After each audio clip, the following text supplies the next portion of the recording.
This channel does not promote any violent, harmful, or illegal activities. All content provided by this channel is meant for an educational purpose only. Top quality और consistent performance के लिए सिर्फ silver pump नाम याद रखना। তার রাজনৈতিক career শেষ করতে চান মমতা বন্দ্যোপাধ্যায়, সেই কারণে এই ফুরফুরা শরীফে গিয়েছিলেন মুখ্যমন্ত্রী। বিস্ফোরক দাবি করেছেন এসএ বিধায়ক নওশাদ সিদ্দিকী। মমতা বন্দ্যোপাধ্যায় যা চেয়েছেন সেটা হয়েছে। মুখ্যমন্ত্রীর ডাকে বেশি সংখ্যক পীরজাদা হাজির হয়েছিলেন, সেটা আমাদের রাজনৈতিক ধাক্কা দিয়েছে, মন্তব্য নওশাদের।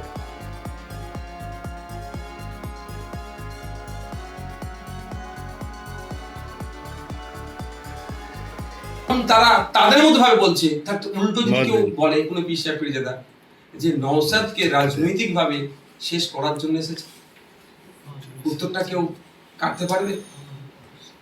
তবে একটা কথা বলবো, নওশাদের উপস্থিতি অনুপস্থিতি নয়, ফুরফুরা শরীফে যে এসেছে, ফুরফুরা শরীফে এসে পিসা পীরজাদার সাথে কথা বলেছেন, তাদের লিখিত দাবি নিয়ে গেছেন। আমার দেখা, আমার জ্ঞানে ফুরফুরা মমতা ব্যানার্জিকে আমি 3 বার ফুরফুরা শরীফে আমার দেখলাম, তিনি ক্ষমতার পাওয়ার পরে এসেছেন। দুবারের থেকে এইবারে আমি বলতে পারি এই ভিজিটটা তিনি তার যে লক্ষ্য উদ্দেশ্য নিয়ে এসেছেন সাকসেস হয়েছে। যে হেভি অংশের পীরজাদারা ওখানে পৌঁছেছে, উনি যেটা চেয়েছেন। কেন বলছি চেয়েছেন? কারণ এর আগে স্টেজ থেকে এসে হাত নাড়িয়ে দিয়ে চলে গিয়েছিল, এইবার পীরজাদাদের মাঝে এসেছে। তবে ওনার সাকসেস আমাদের রাজনৈতিক ভাবে কিছুটা ধাক্কা লেগেছে, তো সেই ধাক্কাকে আমরা পূরণ করে আমাদের প্রতিতে আমরা যাবো। এই মুহূর্তে আমাদের সঙ্গে রয়েছেন তৃণমূল কংগ্রেস বিধায়ক শওকত মোল্লা। শওকত সাহেব, শুভজিৎ রয়েছি। আপনি তো শুনলেন নওশাদ সিদ্দিকী তিনি কি দাবি করলেন। তিনি দাবি করলেন তার রাজনৈতিক কেরিয়ার শেষ করতেই মমতা বন্দ্যোপাধ্যায়ের এই ফুরফুরা শরীফ সফর। এই দাবিকে আপনি দেখছেন কিভাবে? দেখুন, প্রথম কথা বলি, এই নওশাদ সিদ্দিকীর এর মুখ আর মুখোশটা সম্পূর্ণ আলাদা।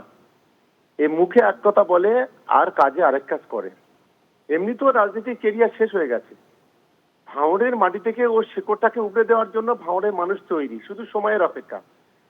মাননীয় মুখ্যমন্ত্রী সরকারি একটা অনুষ্ঠানে ইফতার মজলিস, সেখানে ফুরফুরা শরীফে গিয়েছেন। এখানে কোনো রাজনীতির যোগ নেই। আমি যদি ওখানে বিরোধী দলের কোনো বিধায়ক হতাম বা বিরোধী দলের নেতা হতাম, আমি কিন্তু ইফতার মজলিসে আমি অংশগ্রহণ করতাম।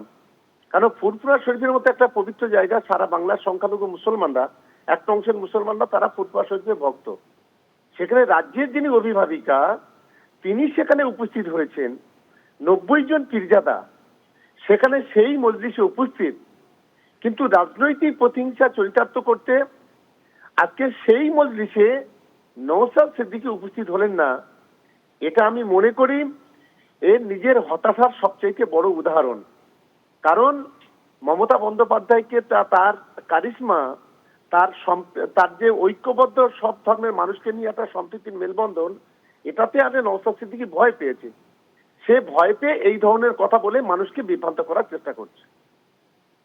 ধন্যবাদ শওকত সাহেব। আমরা কথা বললাম তৃণমূল কংগ্রেস বিধায়ক শওকত মোল্লার সঙ্গে। নওশাদ সিদ্দিকী ঠিক কি দাবি করেছেন আরো একবার শোনাই। তারা তাদের মতো ভাবে বলছে, উল্টো যদি কেউ বলে কোনো পিসা পীরজাদা যে নওশাদকে রাজনৈতিক ভাবে শেষ করার জন্য এসেছে, উত্তরটা কেউ কাটতে পারবে? তবে একটা কথা বলবো, নওশাদের উপস্থিতি অনুপস্থিতি নয়, ফুরফুরা শরীফে যে এসেছে, ফুরফুরা শরীফে এসে পিসা পীরজাদার সাথে কথা বলেছেন, তাদের লিখিত দাবি নিয়ে গেছেন। আমার দেখা, আমার জ্ঞানে ফুরফুরা মমতা ব্যানার্জিকে আমি 3 বার ফুরফুরা শরীফে আমার দেখলাম, তিনি ক্ষমতার পাওয়ার পরে এসেছেন। দুবারের থেকে এইবারে আমি বলতে পারি এই ভিজিটটা তিনি তার যে লক্ষ্য উদ্দেশ্য নিয়ে এসেছেন সাকসেস হয়েছে। যে হেভি অংশের পীরজাদারা ওখানে পৌঁছেছে, উনি যেটা চেয়েছেন। কেন বলছি চেয়েছেন? কারণ এর আগে স্টেজ থেকে এসে হাত নাড়িয়ে দিয়ে চলে গিয়েছিল, এইবার পীরজাদাদের মাঝে এসেছে। তবে ওনার সাকসেস আমাদের রাজনৈতিক ভাবে কিছুটা ধাক্কা লেগেছে, তো সেই ধাক্কাকে আমরা পূরণ করে আমাদের প্রতিতে আমরা যাবো। নওশাদকে মমতা বন্দ্যোপাধ্যায়ের কথা শুনতে হবে, এমনই মন্তব্য করেছেন ফুরফুরা শরীফের আরেক পীরজাদা তহা সিদ্দিকী।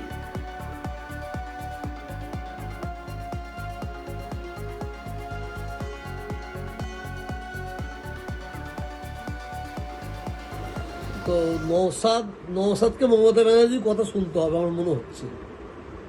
যা বলবে মমতা ব্যানার্জি তাই ওকে শুনতে হবে। আর যদি না শোনে, আমার মনে হচ্ছে কোনো একজন পীর সাহেব পরিবারের কোনো একজনকে ভাঙড়ি দাঁড় করাবে উনি।